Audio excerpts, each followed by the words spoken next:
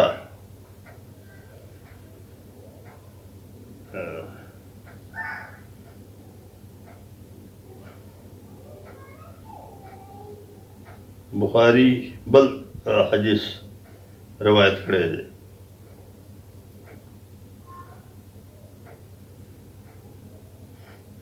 چې بنده دې تفسیری بیان کړی دی د دې او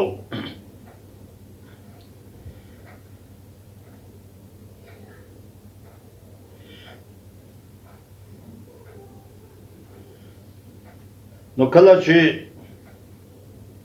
دا آیات مبارک نازل شو نو په دغه وخت کې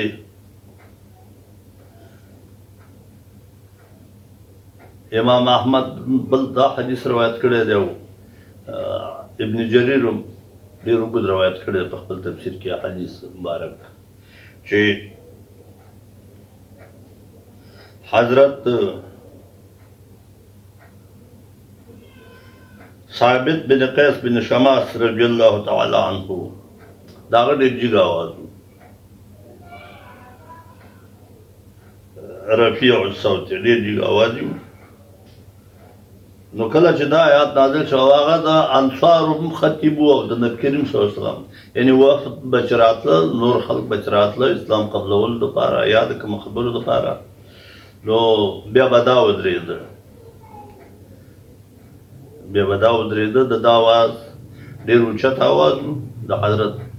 ثابت بن قیس بن شماس رضی الله تعالی عنه آواز جګ و نو ځکه ده به بیا خطاب کوو نو کله چې دا آیات مبارک نازل شو نو فقال انا الذي كنت ارفع صوتي على رسول الله صلى الله عليه وسلم حبط عملي ما خو د نبي کریم صلی الله علیه وسلم په حضور کې ډېر جګ آواز باندې خبرې کړي دي ډېرې خبرې مې کړي دي نو زما خو عمل حبط شو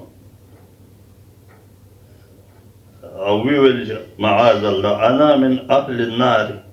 زه خو دوزخي شولم ځکه چې عمل ضایع شو په خپله وجلس في اهله حزینا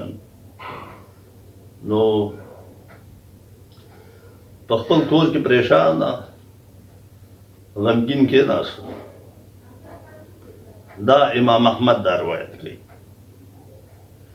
نو یو څو ورځې رانغی نبي کریم صلی الله علیه وسلم په لور نو بعض خلکو دا خبره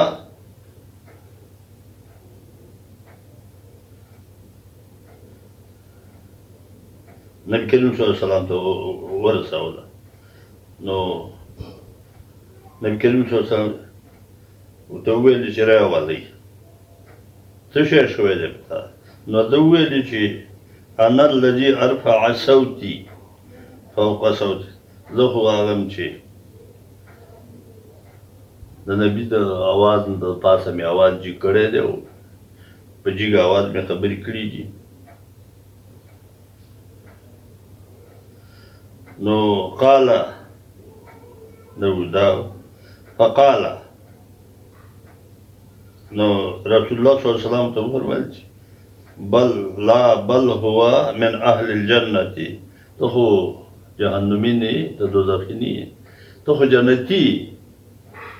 ته خو جنتي نو قال انس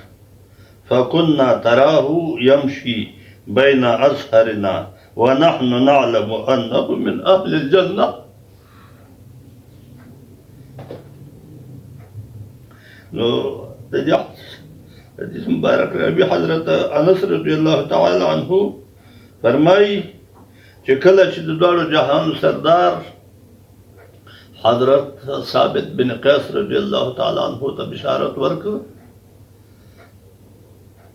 چې چې ته خو جنتي ته خو دوزخي نه. نو فكنا تراه يمشي بين نو بیا مونږ ولید چې مونږ په مخ کې یو جنتي سړی ګرځېده چې هغه ثابت بن قیس و. ولې چې دواړو جهان سردار ورته د جنت بشارت ورکړی و چې ته خو جنتي ته خو جنتي. نو مونږ پوهېدلو چې دا جنتي دی. ونحن نعلم أنه من أهل الجنة. أو فلما كان يوم اليمامة كان فينا بعد انكشاف فجاء ثابت بن قيس بن شماس رضي الله عنه وقد تحنث ولبس كفنه فقال بئس ما تعدون أقرانكم فقاتلهم حتى قتلا. نو بیا حضرت انس رضی الله تعالی عنہ فرمایي چې کله د یمامه جنگ شو چې د مسیح مکذاب سره و د حضرت ابوبکر صدیق رضی الله تعالی عنہ د خلافت په زمانه کې، نو باغی کې وو چې خوشبو یې ولګوله او کفن یې د سر نه تاو او باغی کې شهید شو او د جنت وارث. او چې په دې رقم باندې امام مسلم هم یو حدیث روایت کړی دی، خو د هغې په سند کې لږ شانې څه دغه دی.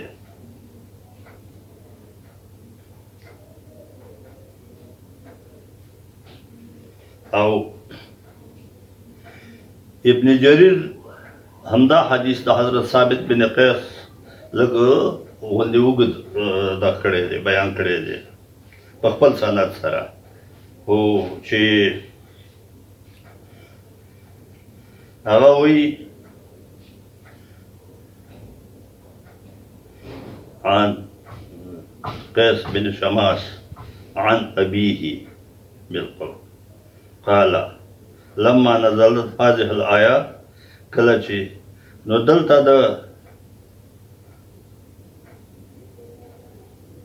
د حضرت ثابت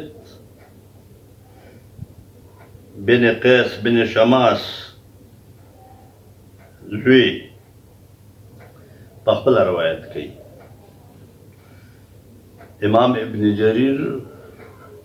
په خپل سند سره د حضرت ثابت بن قیس بن شماس د زوی نه روایت کړی دی چې هغه وایي کله چې دا آیات مبارک نازل شو چې د نبي د آواز نه به آواز نه جي کوئ، زما د محبوب د آواز نه به آواز نه جي کوئ، په زوره خبرې به د ده په مخ کې یو بل سره نه کوئ، چغې به ورته نه وایئ د بار نه. چې نو وایي چې قاعده ثابت بن قیس فی الطریق یبکه، چې هغه په یو لاره کې کېناسته په جړه سر و چې په ده باندې فمر به عاصم بن عدي رضي الله تعالى عنه، عاصم بن عدي رضي الله تعالى عنه بن عجلان په دې لاره ورغی، دی ناست دی سر باندې خاورې باده یو جاړي. نو هغه ته تپوس وکړه چې ما یبکي که کومه خبره تا جړوي یا ثابت ثابت ولې جاړي؟ قال هغه وویل چې هذه الآیه أتخوف أن تكون نزلت في وأنا سيد رفيع الصوت. قال فمضى عاصم بن عدي إلى رسول الله صلى الله عليه وسلم. حضرت عاصم بن عدي رضي الله تعالى عنه رسول الله صلى الله عليه وسلم په خدمت کې حاضر شو چې او عرض یې وکړ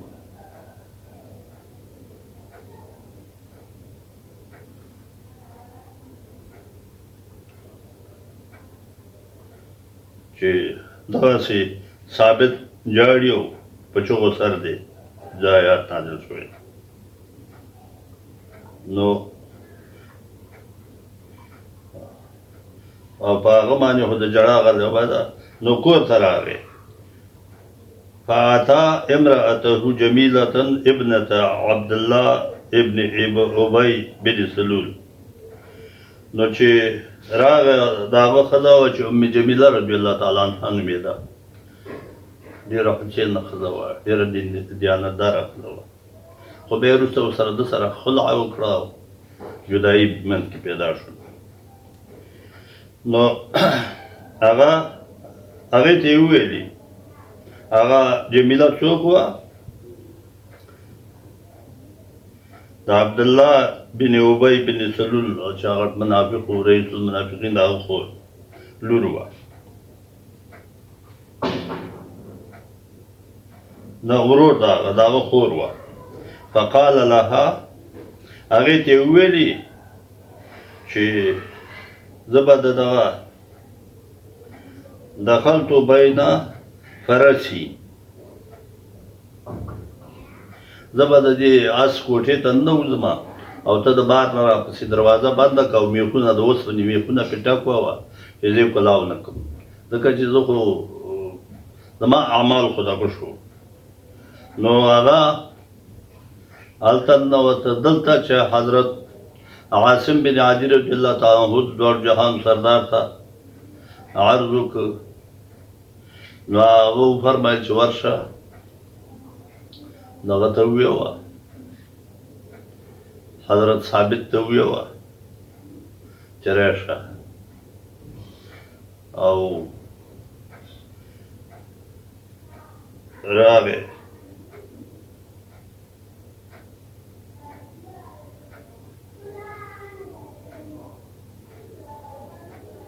نو د هغې زیری ورته ورکړ او زیری دا و چې په دې آیات کې په درېیم آیات کې چې نازل شوی دی چې هغه کسان چې ورو اوازونه وباسي نو هغې دپاره اجر عظیم دی ډېر لوی اجر دی نو او ما هغه زیری ورته ورکړ چې ته خو به شهید مرې خو بیا په امامه کې شهید شو چې د امامه جنگ د مسیح المکذاب سره و او د حضرت ابوبکر صدیق رضی الله تعالی عنه د خلافت په زمانه کې و د امامه جنگ خو د ده شهادت درته ووایم چې په څه رقم شهید شو کله چې دی شهید شو نو د ده په سینه په دې جسم یې یوه ډېره ښایسته زره وه زرې به د فولادو وې د جنگ په وخت کې به خلکو په هغه کې دلته تړلي نو داسې د توري یا د دغه ګزار به پرې چندانې اثر نه کوو نو هغه زره چې وه د یو د ده مسلمان ملګري خوښه شوې وه نو دی چې کله شهید شو نو زره د ده نه هغه مسلمان مجاهد واغسته یا په دې نیت چې مثال که مشرک یې ترې وانخلي مرتد که مرتد یې ترې وانخلي او پارڅه چې و خو د ده اوله شپه دا و شهید شوی دی و چې په هماغه کې دی او د دغه سالار د لښکر چې و د دې د مؤمنانو د صحابه کرامو نو حضرت خالد بن ولید رضی الله تعالی عنه نو هغه وکړ هغه له خوب کې ورغی د شهادت اوله شپه ده هغه له خوب کې ورغی حضرت ثابت بن قیس بن شماس رضی الله چې زما هغه زره یو سړي اغوستې ده مسلمان او چېرته چې زموږ خیمې دي په آخر سر کې د ده خیمه ده اول ته د یو دیګ یا پتیلې نه لاندې ایښې ده هغه زره زما نه زره اغوستې ده هغه هلته ایښې ده د هغه پتیلې دیګ لاندې اول ته یو اس تړلی دی اوږده رسۍ باندې د خیمې سره نو هغه سړی دی هغه یو خدا دی چې زما زره ته هغه نه راواخلئ هغه به هم خرڅه کوي په مال قرض دی هغې کې به یې ورکوي او څه نور دا دي چې زما څه کوم غلام دی هغه هم آزاد دي هغه ته ځکه چې ما په خپل ژوند کې هغه آزاد نه کړه اوس هغه آزاد و نو سهار نه چې حضرت خالد بن ولید رضی الله تعالی عنه راپاڅېده نو خوب یې په یاد چې دا قصه د خوب او د شهادت اسد الغابه روایت کړې ده په اول جلد کې د سه په تختی کې اسد الغابه فی معرفت صحابه د 19,000 صحابه کرامو فهرست په دې کې ما سره اعلی صحابه فی تمیز صحابه هغه 8,000 صحابه کرام دي او دغه چې دي طبرانی الاستيعاب فی تمیز اصحاب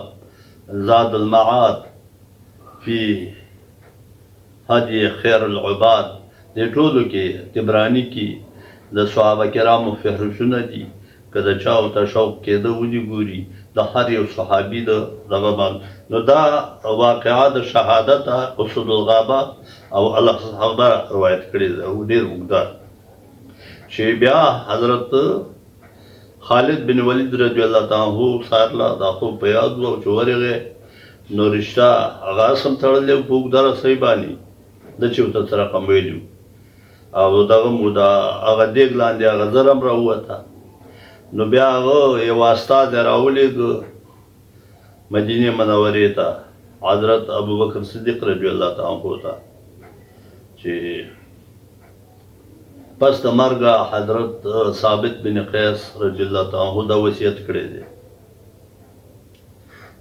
څنګه د په ځکه وصیت خو په جون کې کیږي او دا شهید شو